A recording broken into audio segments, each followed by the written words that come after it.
Hello दोस्तों, आशा करती हूँ कि आप सभी लोग बहुत अच्छे से होंगे। तो दोस्तों, आज मैं फिर से आ गई हूँ आपके लिए एक कहानी लेकर, जिससे आपको सीखने को मिलेगा कि हमारे द्वारा किया गया कठिन परिश्रम ही हमारी सबसे बड़ी दौलत होती है। तो आइए दोस्तों, शुरू करते हैं। बहुत पुराने समय की बात है कि एक गांव में एक किसान रहता था और उसका नाम देवेंद्र था। वो खुशी खुशी अपनी बीवी और 4 पुत्रों के साथ अच्छे से अपना जीवन व्यतीत कर रहा था। देवेंद्र अपना घर अच्छे से चलाने के लिए अपने खेतों में खूब मेहनत करता था।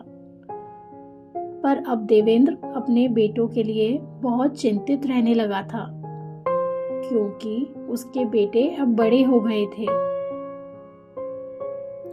और वो कुछ काम नहीं करते थे और पूरे दिन इधर उधर घूमते रहते थे या फिर टीवी देखते रहते थे।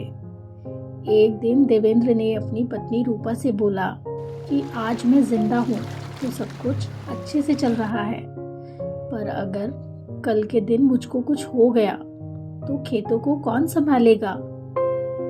हमारे बच्चे तो खेतों में एक बार जाकर भी नहीं देखते। तब रूपा ने देवेंद्र को समझाया कि आप फिक्र न करें, वो धीरे धीरे सब सीख जाएंगे।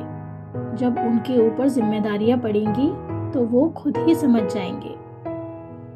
बस इसी तरह धीरे धीरे समय गुजरने लगा। एक दिन देवेंद्र खेतों से घर वापस आ रहा था कि एक गाड़ी ने उसको टक्कर मार दी।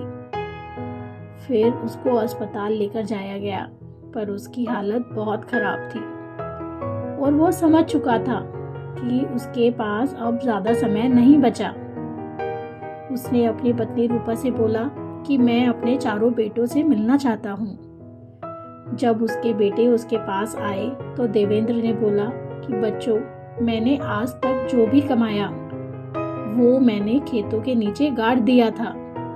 अगर मुझको कुछ हो जाए तो तुम वो सारा धन संपत्ति खेतों को खोदकर निकाल लेना। उसके बेटे ये सुनकर बहुत खुश हुए और अगली सुबह देवेंद्र की मृत्यु हो गई। फिर देवेंद्र की मृत्यु के कुछ दिन बाद उसके बेटे खेतों में गए और खुदाई करने लगे। उन्होंने सारा खेत खोद डाला, पर उनको कोई धन संपत्ति नहीं मिली। अब वो बहुत निराश हो गए और बड़े ही दुखी मन से अपनी माँ के पास आकर बोले कि माँ, पिताजी ने जैसा बोला था हमने वैसा ही किया, पर वहां तो कोई धन संपत्ति नहीं मिली।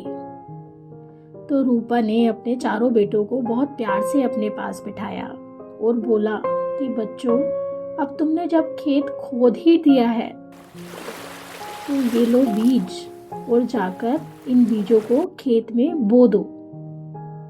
माँ ने जैसा समझाया 4 बच्चों ने वैसा ही किया और नियम के अनुसार उसमें पानी और खाद भी डालते रहे। जब कुछ दिनों बाद खेतों में फसल तैयार हो गई तो उनकी माँ ने बोला कि बच्चों, तुम्हारे पिताजी ने झूठ नहीं बोला था। ये देखो, ये फसल ही तुम्हारी असली दौलत है। उस फसल को बेचने के बाद 4 बेटों को अच्छा मुनाफा हुआ और फिर उनको समझ आया कि हमारी मेहनत से किया गया कार्य ही हमारी असली दौलत होती है। इस कहानी से हमने सीखा कि अगर हमको जीवन में सफल होना है तो हमको मेहनत करनी ही पड़ेगी। आलस करके हम अपने जीवन के कीमती समय को नष्ट कर देते हैं, जो कि कभी वापस नहीं आता। इसलिए बहुत जरूरी है कि हम सही दिशा में मेहनत करें और जीवन में अपने कीमती समय को कभी व्यर्थ ना करें।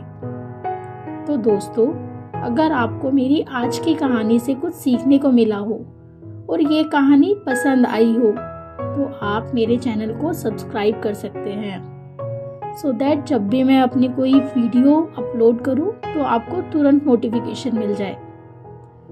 तो चलिए दोस्तों, मिलते हैं जल्दी ही किसी और अच्छी कहानी या फिर किसी और अच्छी सोच के साथ। Thanks for watching my video.